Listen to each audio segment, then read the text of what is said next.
From Keene in the Shire, the Liberty Media capital of the world, this is Daryl W. Perry, host of FPP Radio News for Wednesday, July 8th, 2015. Silver is trading at $15.05 per ounce. Gold is valued at $1,157 per ounce. And according to BitcoinAverage.com, the average price of Bitcoin is $272. Antiwar.com reports U.S. drones launched a pair of attacks against a village in the Nangarhar province, housing what they believe are militants loyal to the Islamic State, killing a total of 49 people. Government spokesmen insist everyone killed was a militant. Afghan officials also reported in the wake of the strikes that they believe one of the slain was Gul Zaman, who they believe is the second highest-ranking official in Afghanistan's the Islamic State. Zaman was one of 6 Pakistani Taliban who joined the Islamic State back in October. It is unclear so far how big the Islamic State is in Afghanistan, as the group is mostly cobbled together out of Taliban defectors. So far, they have fought against the Taliban primarily, though in the long run they will likely attack the Afghan government and NATO as well. The Islamic State influence is growing on both sides of the country, with clashes with the Taliban reported against Nangarhar and in the far southwest. It is unclear how much, if any, support they are getting from the parent, the Islamic State organization, as the Raqqa-based leadership typically waits for affiliates to reach a certain size before it starts to back them.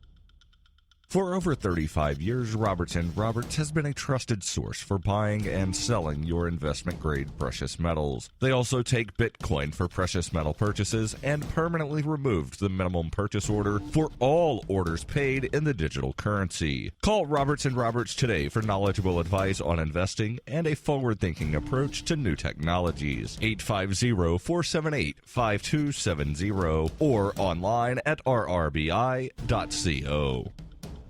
UPI reports a statue of the Ten Commandments will remain on the Oklahoma State Capitol grounds while Governor Mary Fallin considers rewriting the state's constitution to make the presence of the monument legally permissible. Fallin issued a statement Tuesday saying that in addition to filing an appeal of the Oklahoma Supreme Court's order to remove the statue, she wants to make sure it's clear the monument is legal according to the Oklahoma Constitution. She said the Ten Commandments monument was built to recognize and honor the historical significance of the commandments in our state's and nation's system of laws. She added it is virtually identical to a monument on the grounds of the Texas State Capitol, which the U.S. Supreme Court ruled was permissible. Last week, the state's highest court ruled the statue must be removed in accordance with the state constitution, which bans the use of public property for the benefit of any religious purpose.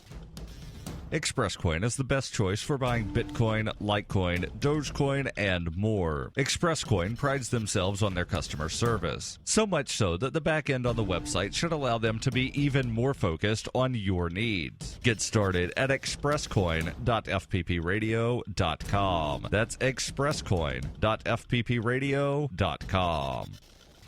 Reuters reports South Carolina's Senate passed legislation Tuesday to remove the Confederate battle flag from the state's Capitol grounds, where it has flown for 5 decades. A bill to banish the flag from the State House grounds to a museum easily passed a third and final 36-3 vote in the Senate. The bill is now headed to the State House of Representatives, which voted to bring it to the floor for debate on Wednesday. The legislation was deemed an impossibility only months ago, but it gained strong bipartisan support since 9 churchgoers were gunned down on June 17th during Bible study at Emmanuel African Methodist Episcopal Church in Charleston, about 2 hours southeast of the state capitol. Photos of Dylan Roof, the man charged in the shooting, showed him posing with a Confederate flag on a website bearing a racist manifesto. A grand jury indicted Roof on 9 counts of murder and 3 counts of attempted murder, according to a prosecutor. The flag's defenders argue that it's part of South Carolina's heritage, representing those who fought and died for the rebellious southern states that formed the Confederate States of America in the 1861 to 1865 Civil War. Republican Senator Lee Bright argued on Tuesday that the flag has been unfairly tied to slavery. He asserted not one Confederate flag flew over a slave ship. He noted that many leaders of the 18th century fight for American independence from Britain were slave owners themselves. While most politicians recognize that the banner is part of the state's heritage, many agree it should no longer be flown in a public place.